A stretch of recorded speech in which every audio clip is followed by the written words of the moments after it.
சாந்தி 6/1/2025 காலை முரளி. ஓம் சாந்தி. பாப்தாதா மதுவனம். சாராம்சம். இனிய குழந்தைகளே, நீங்கள் பேசுகின்ற ஒவ்வொரு வார்த்தையும் மிகவும் இனிமையானதாகவும் முதற்தரமானதாகவும் இருக்க வேண்டும். தந்தையே துன்பத்தை அகற்றி சந்தோஷத்தை அருள்பவராவார். தந்தை செய்வதை போன்று நீங்கள் அனைவருக்கும் சந்தோஷத்தை கொடுக்க வேண்டும்.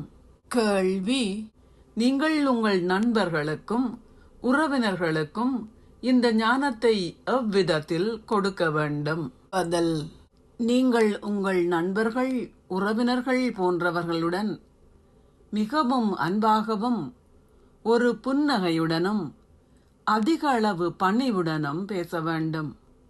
இது அதே மகாபாரத யுத்தம் என்பதை அவர்களுக்கு விளங்கப்படுத்துங்கள். தந்தை உருத்திர ஞான யாகத்தை உருவாக்கி இருக்கின்றார்.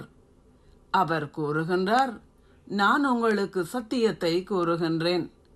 நீங்கள் பல பிறவிகளாக பக்தி செய்து வருகின்றீர்கள். இப்பொழுதே ஞானம் ஆரம்பிக்கின்றது. உங்களுக்கு சந்தர்ப்பம் கிடைக்கும் போது மிகவும் சாதுரியமாக அவர்களுடன் பேசுங்கள்.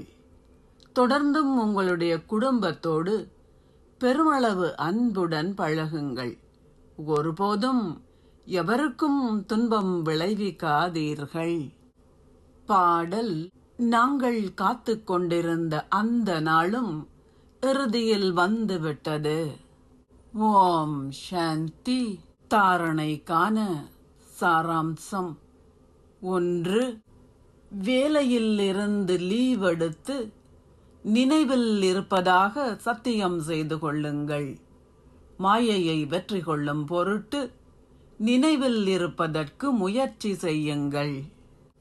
2. உங்கள் நண்பர்கள் உறவினர்களுக்கு மிகுந்த அன்புடனும் புன்னகையுடனும் அதிகளவு பணிவுடனும் சேவை செய்யுங்கள். உங்கள் புத்தி அவர்களை நோக்கி அலைவதை அனுமதிக்காதீர்கள். மிகுந்த அன்புடன் அனைவருக்கும் தந்தையின் அறிமுகத்தை கொடுங்கள். ஆசீர்வாதம். நீங்கள் காட்சிகளை அருளும் ரூபமாகி நடக்கும் போதும் அசையும் போதும் உங்களின் தேவதை ரூபத்தின் காட்சிகளை அருள்வீர்களாக. ஆரம்பத்தில் பிரம்மா நடக்கும் போது அசையும் போது அவர் மறைந்து ஸ்ரீ கிருஷ்ணரே தோன்றுவார். இந்த காட்சியானது அவர்கள் எல்லாவற்றையும் துறக்க செய்தது. எனவே இப்போது இத்தகைய காட்சிகளுடன் சேவை இடம்பெற செய்யுங்கள். ஒரு காட்சியை பார்ப்பதனால் அவர்கள் ஏதாவது பேறுகளை பெறுவார்களாயின் அப்படி ஆகாமல் அவர்களால் இருக்க முடியாது. இதனாலேயே உங்களின் நடக்கின்ற அசைகின்ற தேவதை ரூபங்களால் நீங்கள் இப்போது காட்சிகளை வழங்க வேண்டும். சொற்பொழிவுகளை ஆற்றுபவர்கள் பலர் இருக்கின்றார்கள். ஆனால் நீங்கள் அனுபவங்களை வழங்குபவர்கள் ஆக வேண்டும். நீங்களே இறைவனுக்கு சொந்தமானவர்கள் என மக்கள் உணர்வார்கள். ஸ்லோகம். சதா ஆன்மீக களிப்பை அனுபவம் செய்யுங்கள்.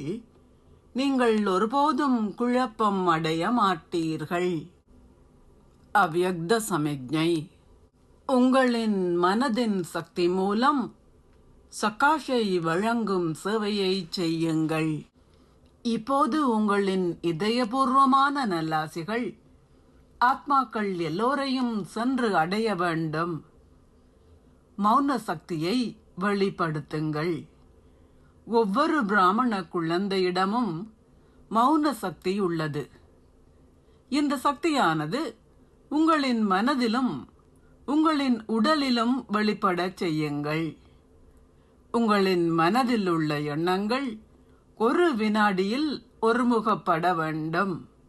அப்போது மௌன சக்தியின் அதிர்வலைகள் இயல்பாகவே சூழலில் பரவும். ஓம் சாந்தி. நன்றிகள் பாபா.